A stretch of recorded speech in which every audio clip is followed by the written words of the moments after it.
আজকের এই ভিডিওতে আপনাদেরকে বলবো এই যে পেজ রেকমেন্ডেশন বা প্রোফাইল যে রেকমেন্ডেশন আছে এটা কতটা গুরুত্বপূর্ণ আপনাদের একজন কন্টেন্ট ক্রিয়েটরের জন্য এবং কি যারা ফেসবুকে কাজ করেন সবার জন্য।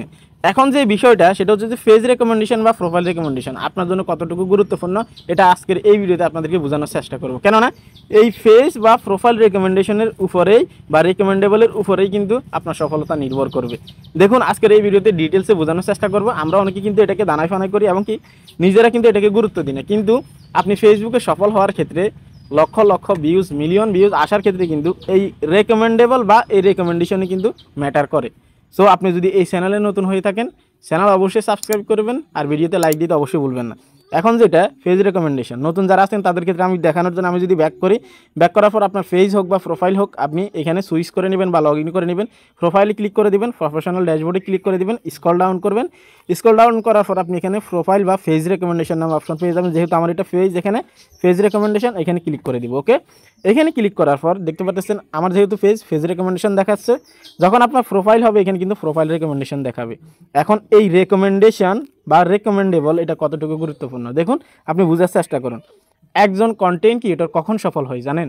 যখন তার ভিডিওগুলো, তার কন্টেন্টগুলো নতুন নতুন অডিয়েন্স যারা আছে অর্থাৎ যারা কখনোই দেখে নাই তাদের কাছে যখন কন্টেন্টগুলো রিকমেন্ড করবে, পেজটা নতুন নতুন অডিয়েন্সের কাছে যারা কখনো দেখে নাই তাদের কাছে রিকমেন্ড করবে বা রিকমেন্ডেবলে যাবে বা রেকমেন্ডেশনে যাবে, তখন কিন্তু আপনার এই পেজটা খুব দ্রুত কিন্তু গ্রো হবে।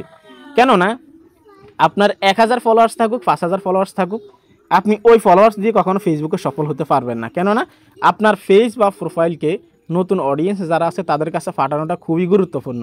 কেননা তারা যত বেশি দেখবে, যদি 100 জন নতুন মানুষ আপনার পেজে আসে, আরও 300 জন মানুষের কাছে কিন্তু আপনার এই পেজ বা পেজের ভিডিওগুলোকে রিকমেন্ড করা হবে ফেসবুক টিম থেকে। সেক্ষেত্রে নতুন যে অডিয়েন্স আছে তাদের কাছে আপনার ভিডিওগুলো বা আপনার কন্টেন্টগুলো পাঠানোটা খুবই জরুরি। এখন আপনি পাঠানোর জন্য মাধ্যম কিন্তু এটাই, রেকমেন্ডেবল হোক বা রেকমেন্ডেশন। সেক্ষেত্রে আপনাকে কি করতে হবে, এই রেকমেন্ডেবল বা রেকমেন্ডেশন আপনাকে এটা ফ্রেশ রাখতে হবে, একদম নিট এন্ড ক্লিন রাখতে হবে। কিভাবে রাখবেন? আপনার পেজে যদি আপনি কোনো ধরনের কোনো ভুল করেন, কোনো ধরনের কোনো স্প্যাম করেন, কোনো ধরনের কোনো ভায়োলেন্স করেন, সেক্ষেত্রে কিন্তু আপনার এই যে এখানে দেখতে পাচ্ছেন রেকমেন্ডেবল, এটা কিন্তু টোটালি কিন্তু বন্ধ হয়ে যাবে। যেমন আমি আপনাদেরকে যদি এখানে দেখাই, দেখতে পাচ্ছেন একটা প্রোফাইলে কিন্তু এই সমস্যাটা আছে। আমি যদি আপনাদেরকে এখানে ক্লিয়ারভাবে দেখি, দেখতে পাচ্ছেন এখানে তারা ক্লিয়ারলি বলতেছে যে এই যে গ্রোথ অ্যাট রিস্ক, অর্থাৎ এই পেজ বা প্রোফাইলের যে গ্রোথ আছে, গ্রোথটা কিন্তু অনেকটাই রিস্কে আছে। এই পেজটা আর গ্রোথ হবে না, হলেও অনেক দেরিতে হবে।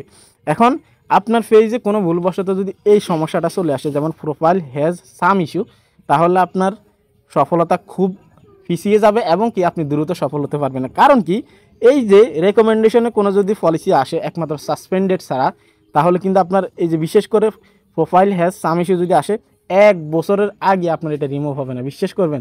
এটাই ফেসবুকের নিয়ম। বর্তমানে কিন্তু এই যে এই সমস্যাটা কিন্তু অহরহ মানুষের হয়ে থাকে। দেখতে পাচ্ছেন এখানে পেজ রেকমেন্ডেশন কিন্তু এখানে বন্ধ হয়ে যায়।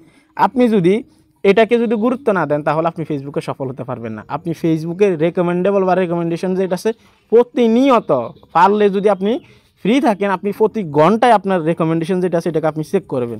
এবং কি যদি দেখেন কোনো সমস্যা আছে, সাথে সাথে আপনার পেজ বা আপনার প্রোফাইলকে আপনি চেক আউট করবেন এবং কি দেখবেন কোন কন্টেন্টগুলোতে সমস্যা আছে, কোন কমেন্টে সমস্যা আছে, সেগুলোকে আপনি রিমুভ করবেন।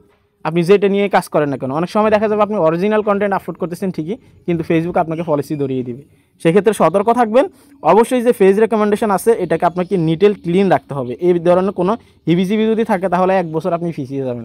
আশা করি বুঝতে পারছেন। আর 1 বছর মানে অনেক কিছু জানেন। একটা পেজ ভাইরাল হওয়ার জন্য 2 দিন 1 দিনে কিন্তু যথেষ্ট। সেই ক্ষেত্রে আপনি যদি 1 বছরের জন্য এই পলিসি খান, নতুন কোনো মানুষের কাছে আপনার এই ভিডিওগুলো বা আপনার এই পেজের কন্টেন্টগুলো কিন্তু পৌঁছাবে না বা রিকমেন্ড করবে না বা সাজেশনে যাবে না, ঠিক আছে? তাহলে আপনি 1 বছরের জন্য ফিসিয়ে গেলেন এবং কি আপনার কন্টেন্টগুলো কারো কাছে যাবে না। সেক্ষেত্রে আপনার সফলতা কিন্তু অনেকটাই কিন্তু ফিসিয়ে যাবে। ওকে, তো আমি যদি আপনাদেরকে এখানে দেখাই, আপনার পেজটাকে বা প্রোফাইলটাকে অলওয়েজ সবসময় এভাবে নিট এন্ড ক্লিন রাখবেন। কোনো ধরনের কোনো সমস্যা আপনার পেজ রেকমেন্ডেশন বা প্রোফাইল রেকমেন্ডেশনে রাখা যাবে না।